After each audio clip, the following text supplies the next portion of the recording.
Hello everyone, welcome to PixelTalk. I am Corbin Stuckey, and I've been noticing a lot of tweets on Twitter about the Fantastic Four. Everyone's saying that the Fantastic Four is like the worst superhero movie of all time, and I was one of them. I was one of those people that were like, hey, Fantastic Four is really bad. I was tweeting.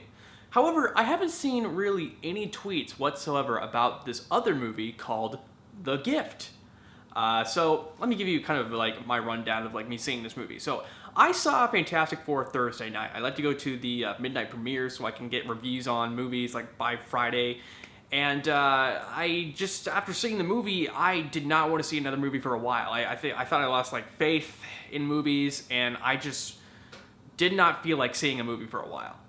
And it's Monday night, and I decided to go see this movie, The Gift, because like, you know, I thought there was like maybe faith in cinema.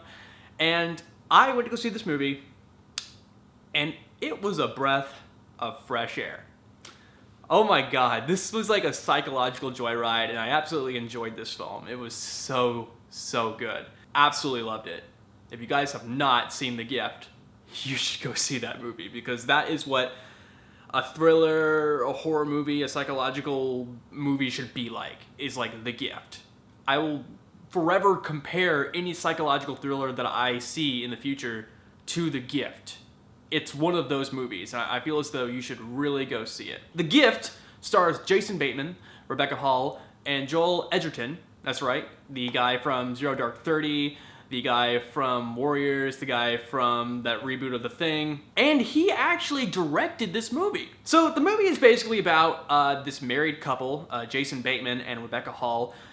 They are moving into a new house because Jason Bateman finds a new job in the area. And while they're out shopping one day for this new house, Jason Bateman runs into this person that he knew in his high school years. And this person claims that him and Jason Bateman were really good friends, that they knew each other. However, Jason Bateman, although he remembers this individual from high school, he doesn't recall them actually being friends. It's a little weird and awkward. And then this individual starts coming to their house.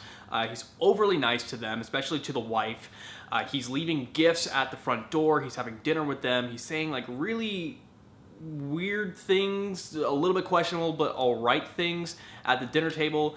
And it just gets kind of awkward, and Jason Bateman is a little uncomfortable. He thinks that he's there just because he's flirting with his wife. And one night, Jason Bateman just has had enough, and he approaches this man, and he's like, I'm really sorry, but you can't come to our house anymore. Please don't visit us ever again. And that's when the movie starts to leave a psychological impact. I like this movie because there is always that individual in our life where whether you are like a family, like say that you were like leaving a relative's house or somebody that you know, and you're leaving their house, we as individuals always talk crap about that individual. We always do, like, hey, we'll see you later, bye. Get in the car, close the door. How about Ronnie, right?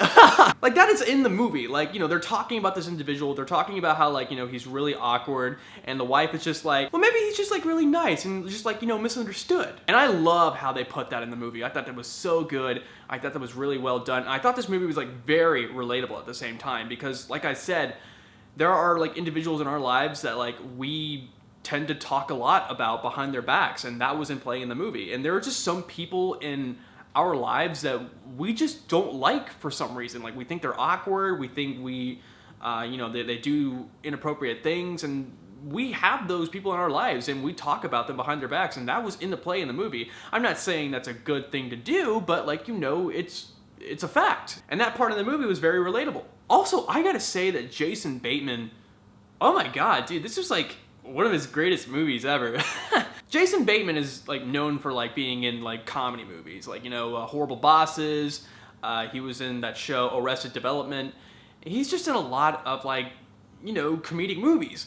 But partially the reason why Jason Bateman is like funny in these movies is because of like his interaction with other funny characters. Like, if you think about it, he kind of needs other people to make him funny. Because how Jason Bateman works is that when he meets an individual, he criticizes them in a movie. Like in that movie Identity Theft. That's a really good example. Like, he has to have another individual that he's like either criticizing or making fun of in order to appear funny.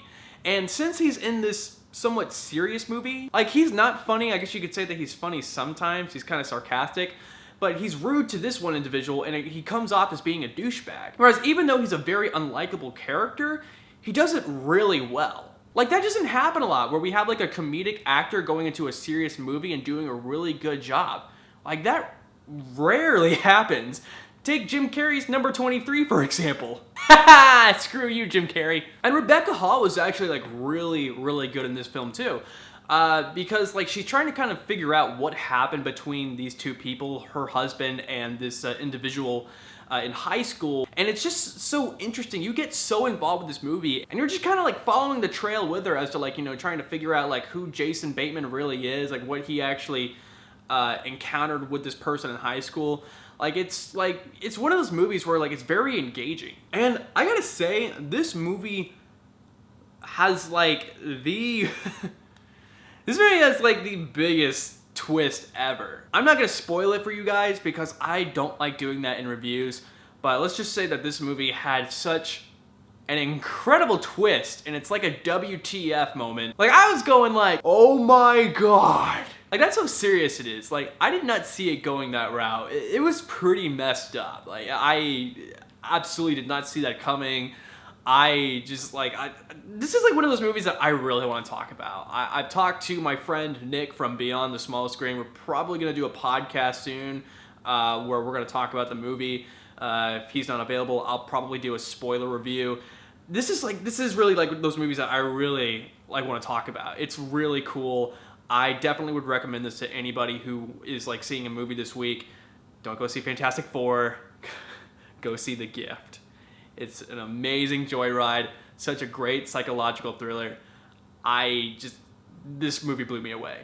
Alright guys, thank you so much for checking out my review of The Gift. Comment down below what you thought of this movie if you saw it. Like the video, share it, and please subscribe to PixelTalk if you haven't yet for more movie reviews, trailer reactions, and gaming content. Thank you guys so much. I am Corbin Stuckey, and this is PixelTalk.